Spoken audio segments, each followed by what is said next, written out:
Bienvenue dans Stéroïdes, le podcast qui fait l'exégèse des gros bras. Avec Stéphane Moïsakis et Julien Charpentier. Bienvenue dans ce nouvel épisode de Stéroïdes, le podcast qui fait l'exégèse des gros bras. Et alors là, on a un sacré gros bras avec moi, là, c'est Julien Charpentier. Bonjour. Bonjour Julien Charpentier. Bonjour à tous. Pour les gens qui ne te connaissent pas, il faut savoir que tu fais 1m95. 90, 1m90. Ouais, non, on va pas dire le poids. Non, mais enfin, c'est pas une question de poids, mais c'est une question de muscle. Moi, j'ai envie de dire, voilà, faut pas l'emmerder. Et en fait, je le dis parce qu'en fait, aujourd'hui, à l'heure du sport, Julien et moi, on est potes depuis une bonne dizaine d'années. Vous le connaissez sûrement parce que vous avez écouté notre podcast sur Ronin. Et vous avez vu qu'on était plus ou moins d'accord sur le film. Je dis bien plus ou moins. Et je le précise parce que cette fois, on va pas forcément être totalement d'accord sur Terminator 3, Le soulèvement des machines de Jonathan Mostow, qui est aussi un film que tu as choisi. Oui. Alors, précisons déjà une chose. Alors, pourquoi Terminator 3 et pas Terminator 1 et 2 ? Bah, bande de petits malins, on a fait un podcast sur James Cameron il y a quelques années. Vous l'avez peut-être écouté. Si vous ne l'avez pas écouté, vous pouvez l'écouter. On parle de Terminator 1 et Terminator 2. Donc là-dessus, on a vraiment déblayé le terrain. Donc maintenant, on s'attaque à Terminator 3, qui n'est pas du tout un film de James Cameron. Absolument pas. Et ça se voit, j'ai envie de dire. Eh ben, voilà. Ça commence. Ça va bien se passer. Voilà. Et c'est... Mais non, mais après, il faut être honnête. C'est un film sur lequel il n'avait pas du tout d'incidence. Contrairement à certains films qui se sont faits après, hein, soi-disant sur Terminator Genesis, il avait vaguement donné quelques idées. La vraie suite de Terminator 3, de Terminator 2, selon James Cameron, je le rappelle. En fait, il a dit ça entre le moment où on l'a enregistré pour faire sa petite vidéo promo et le moment où le film est sorti, qui s'est planté au box-office. Et en fait, c'est exactement ce qu'il se pensait à ce moment-là, pendant à peu près 5 jours.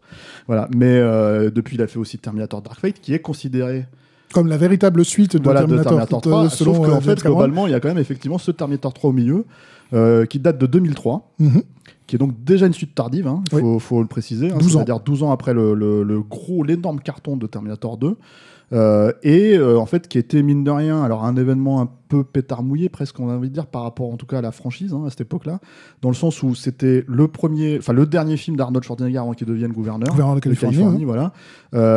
Un film sur lequel il a commandé un salaire complètement démentiel. 30 millions, il me 30 semble. millions avec des clauses complètement dingues dedans. Notamment un jet, des frais, de malade. Qui ne demande pas un jet pour aller au bureau, enfin. Voilà, c'est ça. Et donc, en fait, il y a... quand je dis pétard mouillé, c'est pas forcément sur la qualité du film en soi, mais sur la réception globale. C'est-à-dire que ça devait être le film qui allait déblayer tout cet été-là, quand même, malgré tout. Hein, et c'était un peu conçu comme ça. Ça reste une prod indépendante, puisque c'est Mario Kassar et Andy Vajna qui ont récupéré les droits qu'ils avaient perdus, refondé une société... qu'ils ont appelé, d'ailleurs, C2 pour Carol Co 2. Voilà, c'est ça. Et en fait, c'était leur enjeu, un énorme enjeu pour eux, puisque ça faisait quelques années après le beat de l'île aux pirates. Alors, Vajna, lui, est parti faire Synergie. Il avait quand même eu quelques succès, dont Die Hard 3, par exemple. Mais pour Kassar, c'était un enjeu hyper important. Alors, là où on n'est pas d'accord, toi et moi, on a eu cette conversation plusieurs fois entre nous, mais c'est assez intéressant, en fait, justement, de pointer ça. Puis je pense que les auditeurs vont faire leur propre... course dans ce qu'on dit et peut-être dans les commentaires on saura ce qu'ils en pensent chacun de leur côté, ça sera aussi intéressant. C'est que là où il y a débat, c'est que moi j'ai cette impression quand je me suis tapé le film, et en fait j'ai encore cette impression quand je le revois aujourd'hui, que c'est un film qui apporte finalement très peu de choses à la saga par rapport à ce que le premier et le deuxième film en fait ont créé. Et toi, en fait, souvent, quand on en a parlé, toi et moi, tu m'as dit non, je suis pas d'accord. C'est vrai. Alors, jusque-là, c'est vrai. Voilà, on va pitcher Terminator 3 vite fait. Donc on spoil, on le précise, voilà. Après, il paraît que c'est un film qui n'existe plus, puisque... Si, il existe toujours. Voilà. Puisqu'apparemment, il est censé être effacé par Terminator Dark Fate, mais bon c'est mal encagé, parce que ça, pour le coup, ça a été un vrai bide. Tu l'as, un vrai de vrai. Alors que Terminator 3 se tape une réputation de vilain petit canard pas vraiment méritée. C'est difficile aujourd'hui de trouver des gens qui ont aimé le film. Enfin, le film, il a quand même rapporté pas loin de 500 patates pour 170 de budget. C'est un succès. Oui, c'est un succès. Et surtout, le truc, c'est qu'après, je pense que c'était pas un succès aux attentes à cette époque-là d'un Terminator, en fait. Exponentiel, on va dire. Parce que ces 500 millions, c'est ce qu'a rapporté le 2. Le 2, 12 ans mais avant. avait 12 ans avant, avec l'inflation, c'est pas tout à fait... Le 2, il serait aujourd'hui, il ferait partie du club des milliardaires. Voilà, c'est ça. Terminator 3, donc, le jugement dernier n'a pas eu lieu à la fin du 2. Le personnage de John Connor erre dans les rues de Los Angeles. Il n'a pas accompli son destin par la force des choses. Un Terminator est envoyé sur Terre pour le protéger parce qu'il y a une Terminatrice en fait qui vient le tuer. Et du coup, dans cette intrigue assez linéaire, le Terminator débarque au moment où le vrai jugement dernier va arriver.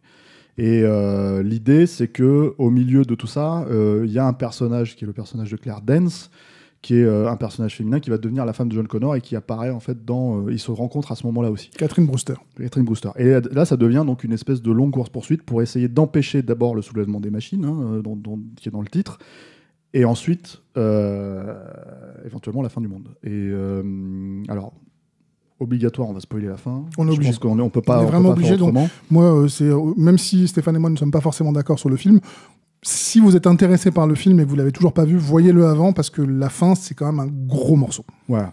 Et je pense que c'est même le truc sur lequel on est tous d'accord. Hein. C'est le truc qui est plus ou moins réussi pour moi dans le film, quoi. Je pense que c'est même une des raisons pour lesquelles Mosto a dû accepter de faire le film en soi.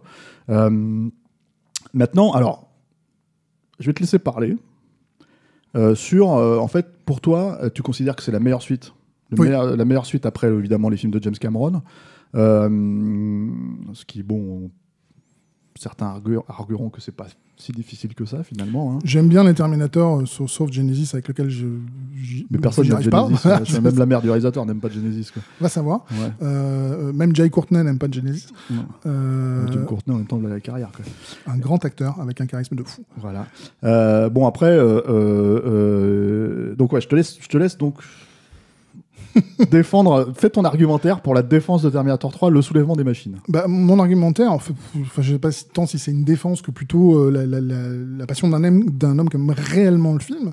Là où moi je trouve que c'est un apport à la franchise, c'est que pour moi, et c'est discutable, mais pour moi, l'un des fondamentaux de Terminator, c'est la notion de destin. Ça a toujours été vrai. Et donc, est-ce qu'on peut contrarier son destin ou est-ce que tout est écrit d'avance ? Le premier film te disait tout est écrit d'avance et le faisait extrêmement brillamment. Là-dessus, on est entièrement d'accord. Le deuxième te disait en fait non, il y a ce célèbre truc No fate but what we make donc elle trace sur une table. Et donc il disait non, en fait, le destin, on peut le changer. Et le troisième revient là-dessus en disant en fait, vous n'avez pas changé le futur, vous l'avez déplacé. Et je trouve que c'est un concept qui en soi est fascinant de se dire qu'on peut se battre tant qu'on veut contre un destin déjà écrit, on ne pourra que le modifier, mais pas le transformer. Et je trouve qu'en soi, mais vraiment, ça fait pour moi du bien à la franchise.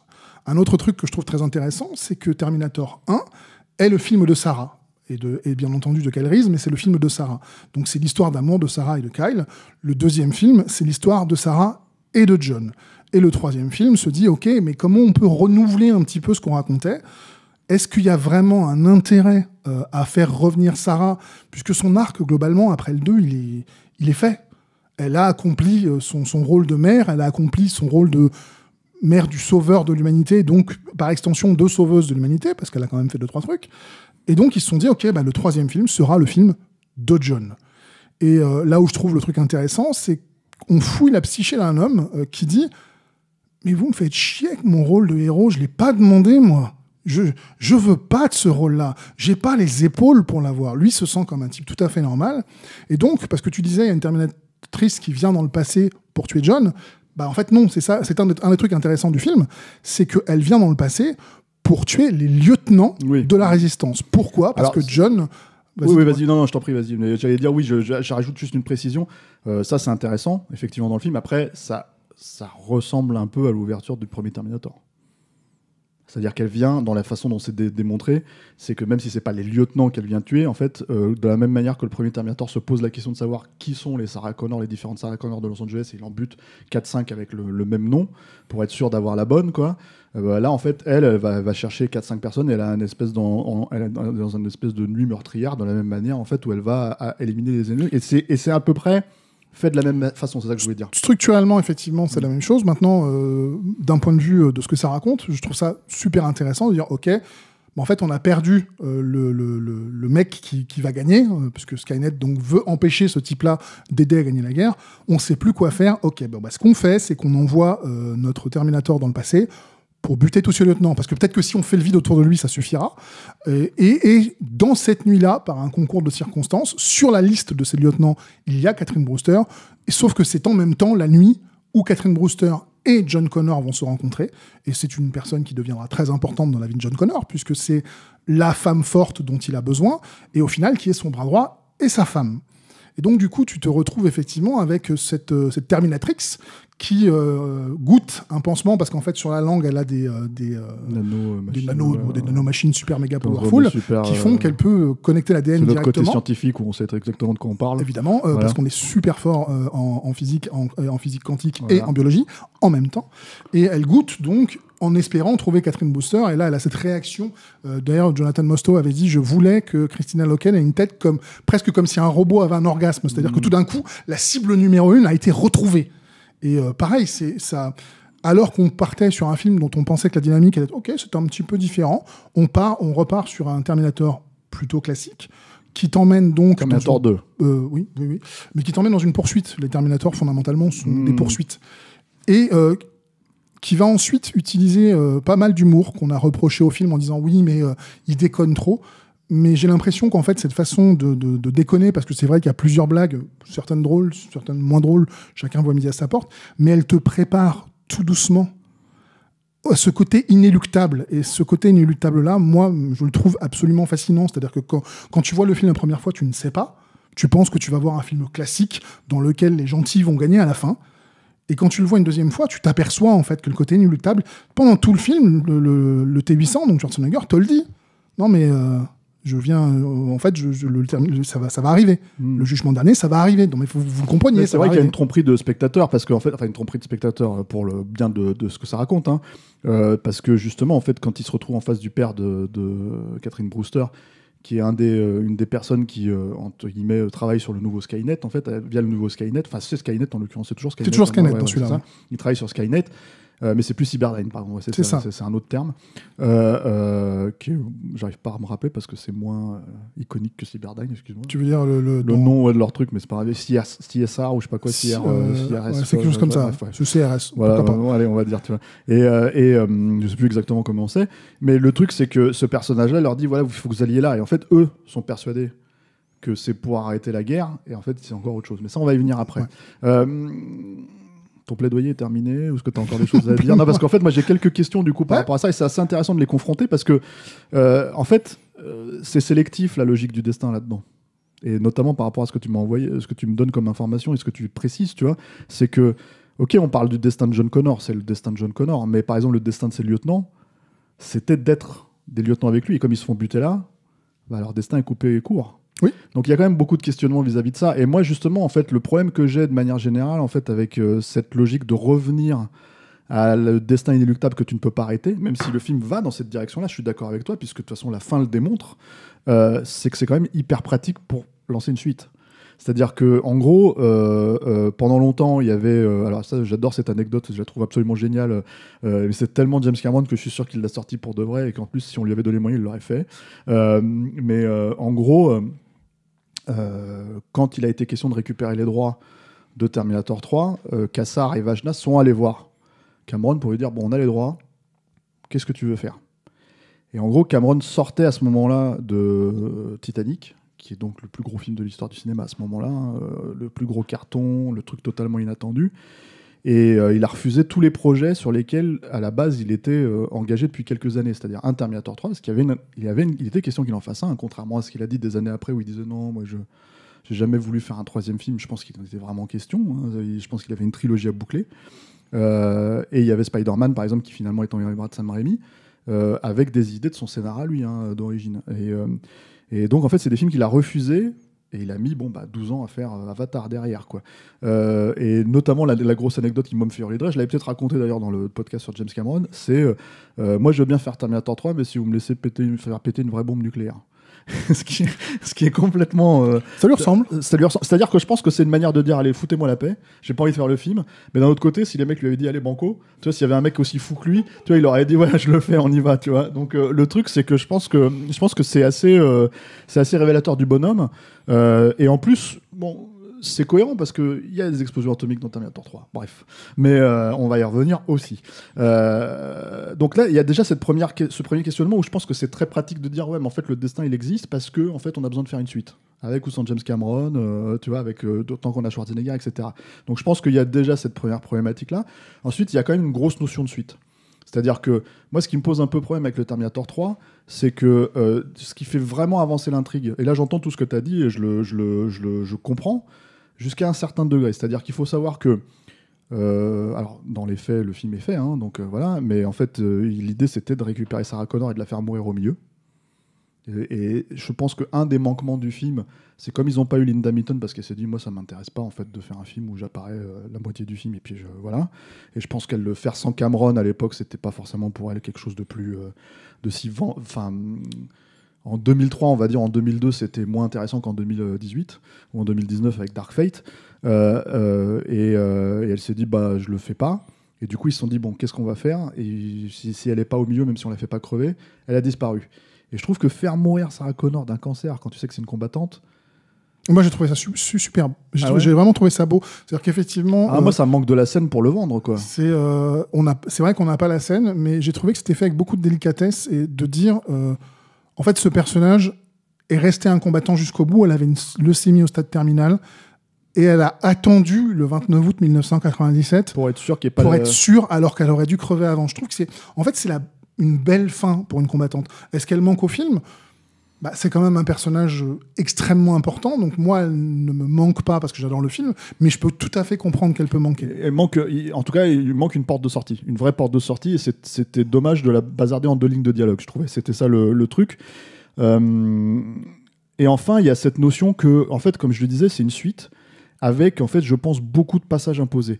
C'est-à-dire notamment, par exemple, la scène où le Terminator arrive, bon, il arrive de la même manière que dans le 1 et dans le 2, mais surtout, en fait, il va chercher ses fringues en fait, en faisant une espèce de parodie de la scène du 2, quoi. Ce qui est déjà pour moi un petit peu problématique, parce que je me disais, bon, en fait, tu te tapes le 2, t'as Bad to the Bone, il est dans un truc de comment t'appelles ça, de biker. De biker, c'est des mecs qui lui pètent les couilles et tout ça, et il les défonce. Là, il arrive, il est dans un club avec un Chip and Dale, et en gros, la musique, c'est Macho Man, et le gag, c'est quand il met ses lunettes, c'est des lunettes d'Elton John. Alors, c'est évident que l'idée, c'est, allez, on va vanner le truc. Mais tu sens qu'en fait, alors je sais pas de quel fait c'est, je sais pas si c'est les scénaristes, je sais pas si c'est Mosto, je sais pas qui, mais tu sens qu'on lui a dit, tu refais cette scène-là, elle était importante, elle est iconique, les gens l'aiment, donc il faut la refaire. Et lui, il s'est dit, je peux pas la refaire, en fait, ça sert à rien, je la referai pas aussi bien. Donc autant que je m'en foute de la gueule de la scène. Et du coup, pour moi, j'ai l'impression qu'il y a une espèce d'ironie qui déjà n'est pas forcément, l'apanage total du film. On a l'impression que c'est plus Arnold en fait qui s'est dit, bah, moi je peux, parce que les gens aiment les vannes en fait du Terminator, donc je vais jusqu'au bout et je continue. Donc il y a le moment où il y parle à la main, il y a voilà. Et bon. Moi, personnellement, il y en a peut-être effectivement comme toi, 1 ou 2 qui me font marrer et 2 autres où je me dis c'est quand même un peu embarrassant. Là, je vais faire un saut dans le temps. Je sais qu'il y a pas mal de gens qui reprochent à Schwarzenegger de porter des shorts en fait, dans Dark Fate, par exemple, ou de boire de la bière, ou de faire des tequila, ou je sais pas quoi. Mais pour moi, ça a commencé là déjà. C'est-à-dire qu'en fait, en gros, à partir du moment où il met les lunettes d'Elton John, je vois pas où est le problème. En fait, si ça vous fait rigoler, je vois pas où est le problème avec Dark Fate arrivé à ce stade-là. C'est-à-dire que je pense qu'on arrive à... Et puis en plus, il y a la persona d'Arnold qui a vraiment pris le dessus sur le Terminator aussi, ça, avec le temps. C'est-à-dire aujourd'hui, à l'ère d'Internet, quand il fait de la promo, il a fait de la promo en Terminator, il fait le couillon dans les musées Grévin en se faisant passer pour une statue du Terminator, etc., etc.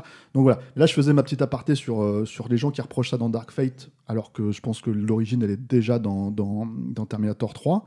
Et indépendamment de ça, en fait, je trouve que les deux vrais apports, c'est-à-dire si on enlève la mort de Sarah Connor, en fait, sa disparition du film, qui est effectivement un apport par défaut, on va dire, sur la mythologie, ça y est, elle est morte. C'est-à-dire que, voilà, je trouve que sa mort ne pèse pas totalement sur le film, c'est ça qui me pose aussi problème. J'aurais aimé qu'elle soit présente un peu, pour faire une analogie, un peu comme le fait qu'Adrienne est morte, en fait, dans Rocky Balboa, mais en fait, elle est présente tout le temps, tu vois, d'une certaine manière. C'est-à-dire, on sent son manque, en fait. Là, je pense que ça aurait été important. Après, t'as l'impression qu'ils se sentent obligés. Alors, il y a une grosse poursuite dans Terminator 2, on va faire une très grosse poursuite dans Terminator 3, avec d'ailleurs un gag que j'aime beaucoup, je sais pas ce que t'en penses, mais il y a un moment donné où ils sont en train de traverser des jardins, et t'as une bagnole en fait qui part sur un espèce de, comment t'appelles ça, de piscine à ballon pour de enfants. truc géant qui fait bruit. C'est comme ça. Et en fait, moi, j'ai trouvé ça super drôle parce que c'est le genre de gag qui me fait marrer. C'est absurde. Ouais, voilà, en plein milieu du truc. Et j'aurais aimé qu'il y en ait beaucoup plus des petits trucs comme ça en fait marrants.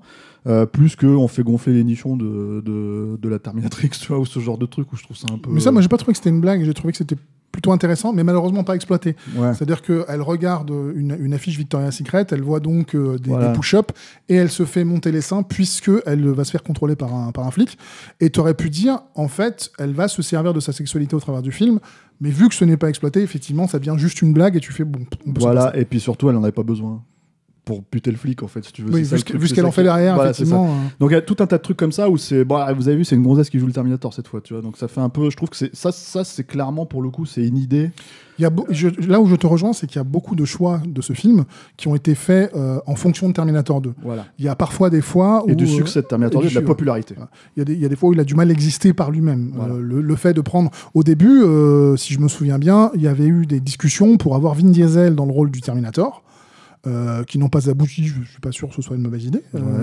Bon, après, elle est pas terrible, Christiane Loken. Hein, non, mais le fait de le faire en réaction et de dire bon, ben, on va prendre une femme apporte une nouveauté qui est pas extra exploitée, mais qui est pas inintéressante en soi. Enfin, je trouve. Mais oui, les blagues sont faites en fonction de Terminator 2. Il y a d'ailleurs, sur le commentaire audio que j'ai écouté pour ce podcast, Mosto dit un truc intéressant justement sur la scène des lunettes. Il dit en fait, sur la scène donc, où le Terminator arrive sur Terre, etc., dont tu as parlé, il disait en fait, je me suis arraché la tête avec les scénaristes pour dire mais comment on va faire quelque chose d'original par rapport à ce qu'avait fait Cameron par 2 fois, et il s'était renouvelé par 2 fois, et il disait mais en fait je me suis dit j'y arriverai pas, parce que Mosto a cette humilité d'artisan, et il s'est dit j'y arriverai pas, les pompes de Cameron elles sont quand même grandes, donc je vais essayer plutôt d'y aller par une pointe d'humour, parce qu'en plus cet humour là me permettait de désarçonner mon spectateur qui s'attendait pas à ça, et de dire ok, si je réussis à les faire marrer à cet endroit là, peut-être que derrière ils sauront pas à quoi s'attendre. Donc c'était aussi une façon de conditionner son spectateur pour l'amener une fois de plus à cette fin extrêmement dramatique. Alors oui, alors après, on va y arriver à la fin. On va en parler vers la fin du podcast, mais avant d'en parler... Hyper cohérent. Voilà. Non, mais en plus, moi je pense que c'est justement, comme tu dis, c'est presque pas... En fait, voilà, on va en parler plus tard. Mais en fait, je voulais aller sur 2 points en fait, spécifiques, en fait, qui pour moi en fait, sont les 2 points qui apportent une distinction en fait, dans l'avancée de la mythologie Terminator, on va dire, sur celui-là. C'est déjà la première notion, en fait, que le Terminator qu'on voit dans le film est le Terminator qui... Parce que ça, c'est la problématique de Mosto, je trouve, en fait. C'est que Mosto, c'est un bon cinéaste, un bon artisan. Après, je pense que c'est un mec qui est plus dans le... C'est-à-dire, il est plus efficace dans on va dire, un contexte un peu réaliste. Dès qu'il faut travailler la science-fiction, c'est cheap, je trouve, chez lui. C'est-à-dire que c'était déjà un peu le cas dans Terminator 3. C'est clairement le cas dans Clone, le film qu'il fera après. C'est un film compliqué, quoi. Voilà. Et en fait, je le trouve plus efficace sur Breakdown. Je le trouve plus efficace sur U571, en fait, où il est dans un cadre, on va dire, dans un environnement réaliste, crédible. Et voilà, il travaille avec cette matière-là.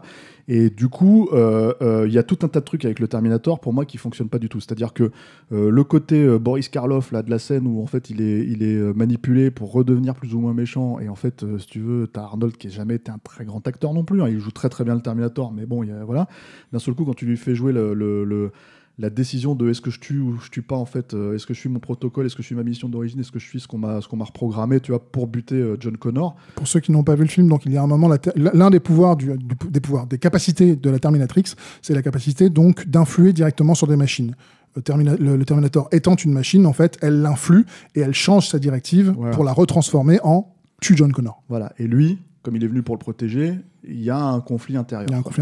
Sauf que la scène, il a 5 fois l'occasion de le buter. C'est-à-dire entre le moment où il l'attrape et il l'envoie voler dans tous les décors. Et surtout, ça se termine. Ce que je dis, c'est une scène à la Boris Karloff. C'est-à-dire qu'en fait, c'est une scène à la Frankenstein. Tu vois, où il est en train de taper, en train de grogner, en train de faire comme ça pour éviter de... Voilà. Et cette scène, qui aurait dû être dramatique, importante et tout, elle en devient ridicule. C'est-à-dire, pour moi, elle est littéralement ridicule. C'est-à-dire, même en la revoyant, c'est la première fois que je me la suis tapée, je me suis dit, ouais, c'est chaud, je peux comprendre sur le papier, mais plus je la revois, et plus je me dis, en fait, ça fonctionne pas, elle est ratée, en fait. Dramatiquement, elle est ratée, enfin, à mon sens. Hein. Et du coup, elle est d'autant plus ratée qu'il y avait une idée très forte, je trouve, dans le scénar, qui est une des rares idées, je trouve, qui fait vraiment évoluer, pour moi, la mythologie, c'était que ce Terminator-là, qui n'est pas le même Terminator que dans le 2, puisque dans le 2, il est mort. Hein, mais je le précise parce qu'en fait, le film s'ouvre avec John Connor qui fait « Ah, mais tu te rappelles de moi ?» tu vois. Et en fait, ça, c'est quand même une scène pas très bien écrite, pas très bien surlignée au stabilo pour te dire, pour faire comprendre aux gens, mais le Terminator que vous voyez, c'est pas le même que dans le 2. Rappelez-vous, si vous avez oublié, vous hésitez à aller bouffer un popcorn. C'est aussi une scène qui a pour but, me semble-t-il, de montrer que John Connor a malgré tout un attachement maintenant à cette machine, alors que cette machine est de base un tueur.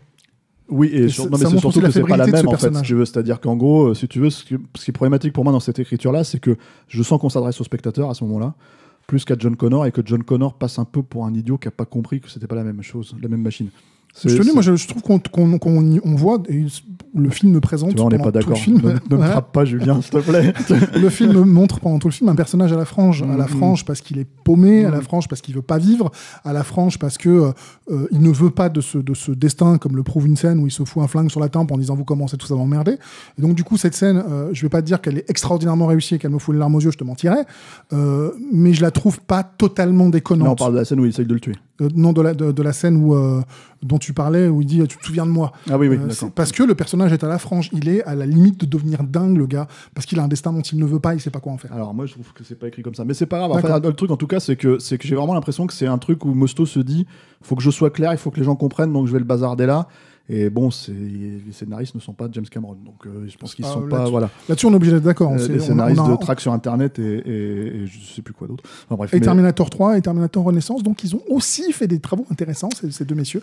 On va oublier track sur Internet, j'étais sûr que tu allais le balancer. Mais j'aime bien, mais il faut parler de track sur Internet, que personne ne se rappelle. Donc et il y a des raisons pour lesquelles on ne se rappelle pas, parce que c'est pas bien. Parce qu'en fait, c'était un suspense à 56K. Il était en train de cliquer sur le truc qui va. Putain, je vais arriver à envoyer ce virus de 2K pour. Bref. Mais ils ont aussi écrit The Game de Fincher. C'est vrai.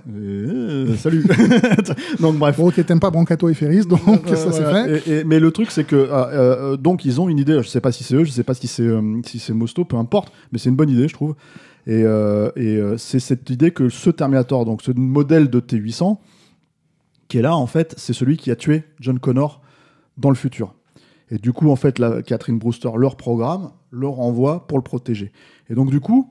Ça, c'est une super idée, et je trouve que malheureusement, en fait, la scène dont je parlais, où il est reprogrammé, et en fait, il a ce conflit, ça sabote un peu cette belle idée, parce que c'est une idée, je trouve, qui faisait clairement avancer la mythologie. C'est-à-dire qu'en gros, effectivement, ça marche mieux quand on t'explique ça et qu'il a cet attachement au personnage, et qu'en fait, c'est pour ça qu'il a été choisi pour le buter, tu vois, dans le futur. C'est une scène qu'on voit pas, hein, tu vois, mais c'est une scène qui est expliquée. Je trouve qu'il y a un truc, en fait, d'assez touchant. Et évidemment, l'autre gros apport important, primordial, c'est la fin.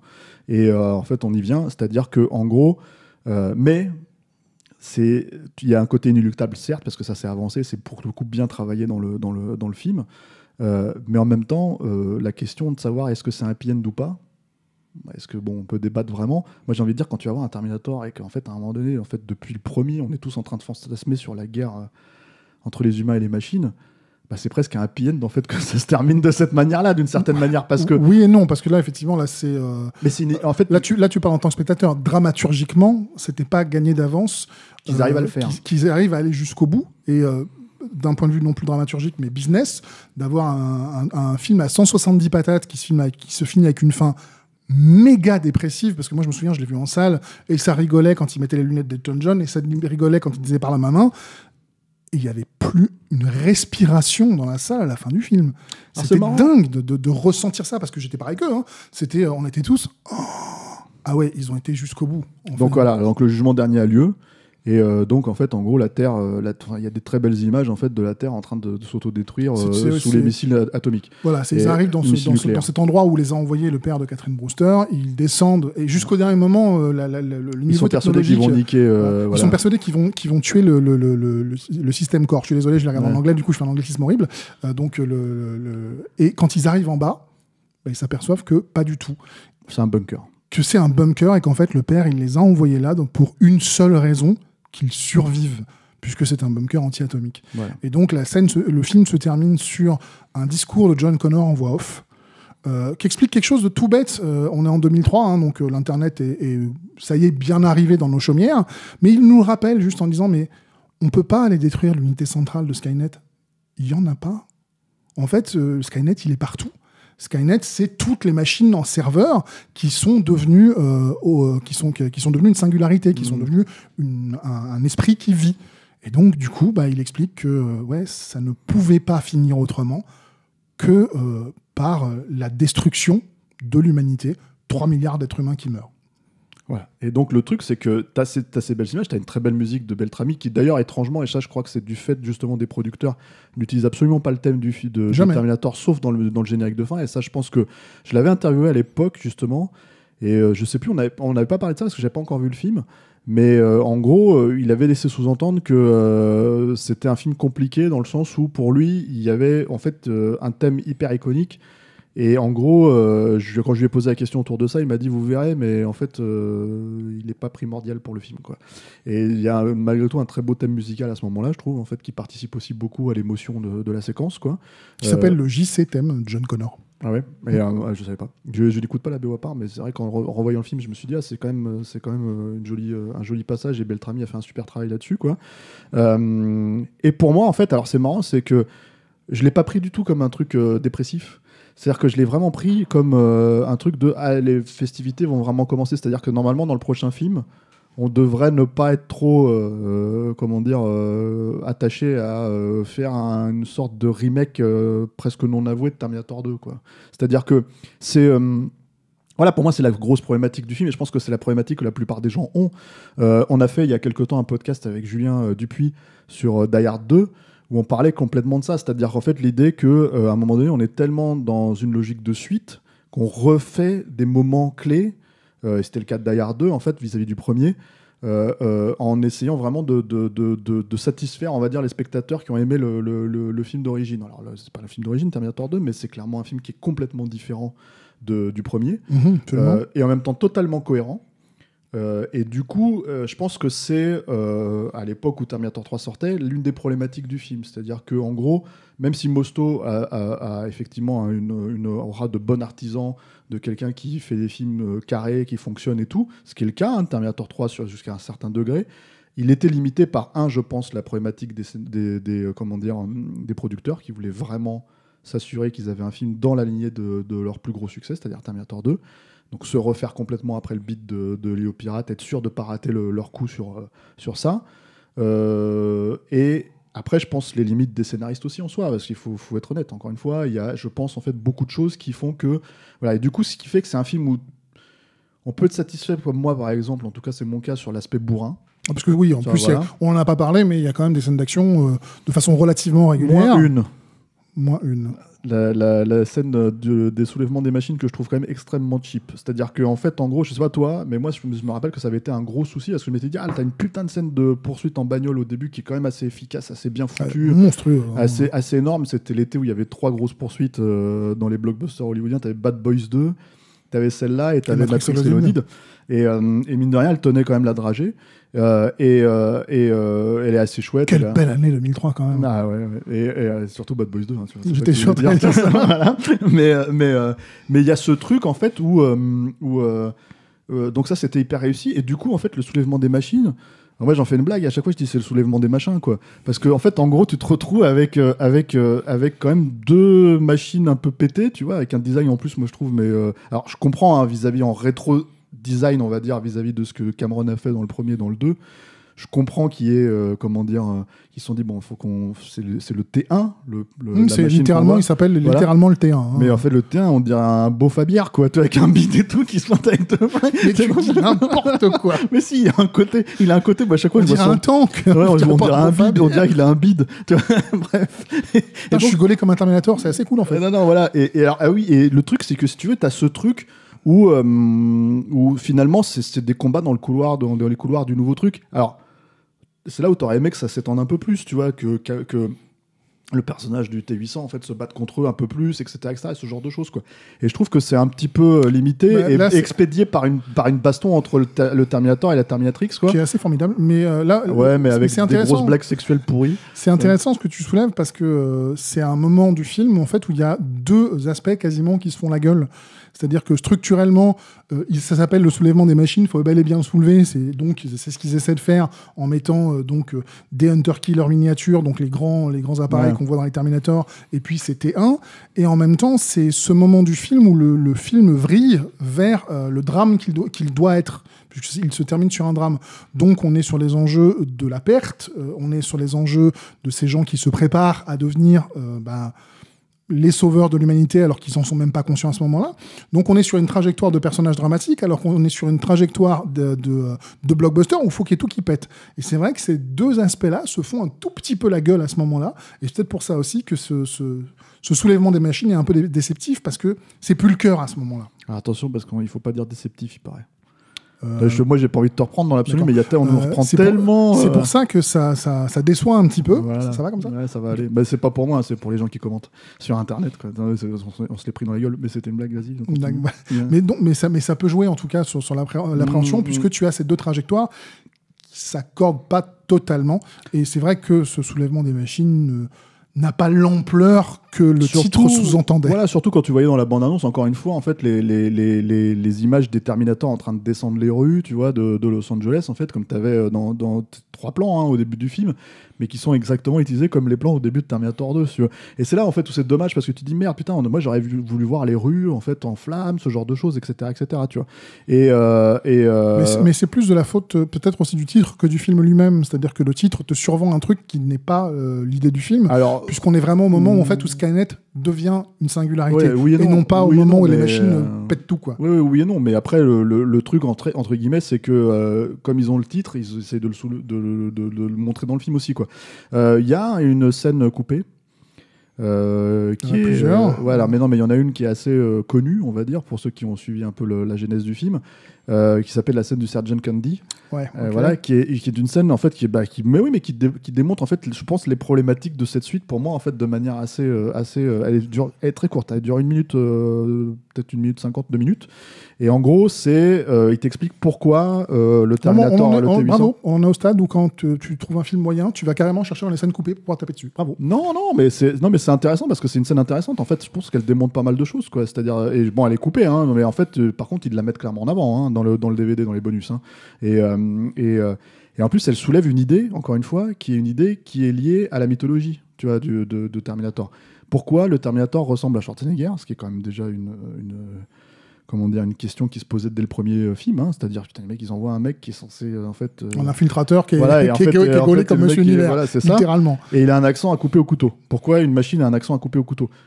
Au final, l'idée, c'est que tu acceptes ces choses-là parce que, il incarne tellement ça de manière... Oui, je ne me pose pas la question, en fait. Je ne pose pas la question. Mais sauf que je pense que, tu vois, justement, les scénaristes se sont dit, il faut qu'on le justifie quelque part, jusqu'au moment où ils se sont dit, on n'a plus besoin de le faire, et ils ont coupé la scène. Et il faut aussi dire que la scène est un peu ridicule, en soi. Un peu beaucoup. Voilà, c'est qu'en fait, ils jouent sur la blague du truc. C'est-à-dire qu'en fait, tu as un personnage qui s'appelle le Sergeant Candy, qui est donc interprété par Schwarzenegger, qui donne son physique. Et le problème de la scène, c'est qu'il est en train de faire plus ou moins une espèce de vidéo interne pour montrer pourquoi en fait ils vont faire un personnage une machine à son physique, avec son physique. Et il a un accent de beauf redneck de l'Arkansas ou je sais pas quoi, non pas de l'Arkansas, du Texas, tu vois. Et en gros, les mecs disent non, il faut qu'on fasse quelque chose pour l'accent. Donc là, tu vois Schwarzenegger qui parle avec un accent du sud.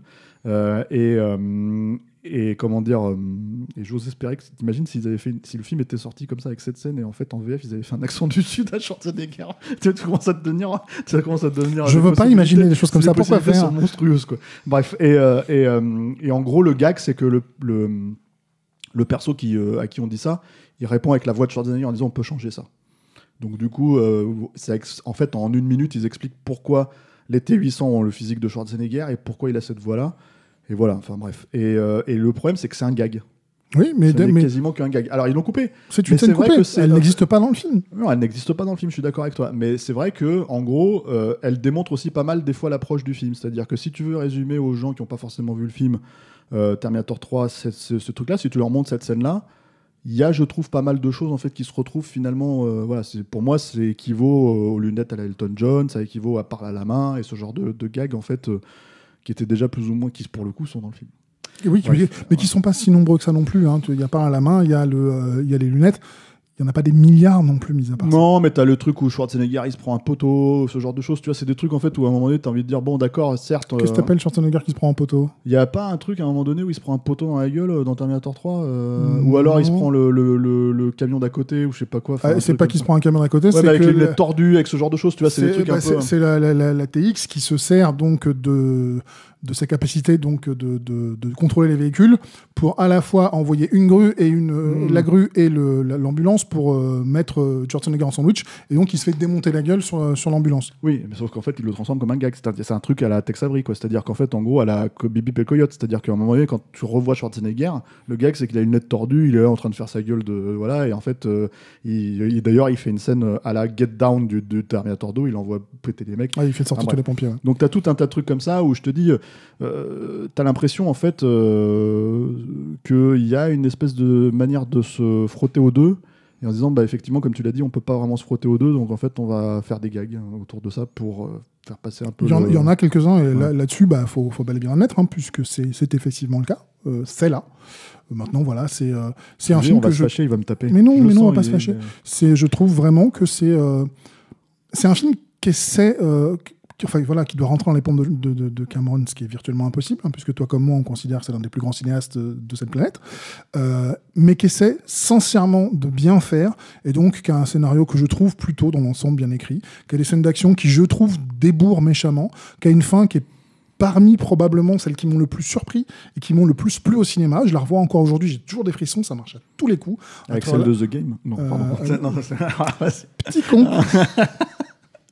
Vas-y, et donc, ouais, globalement, moi, je prends une satisfaction folle. J'aime aussi le rôle de Catherine Brewster, que je trouve intéressant, parce que c'est aussi de dire John Connor ne peut être John Connor que s'il a une fan forte qui l'accompagne, qui le porte, qui l'aide. Et donc, tu as presque l'impression que dans la saga Terminator, le sauveur de l'humanité, en fait, bon, c'est juste qu'il s'appelle John Connor, mais s'il n'avait pas eu les femmes de sa vie, il n'aurait jamais été ce qu'il est. Et je trouve que c'est aussi une idée qui est plutôt pas mal développée.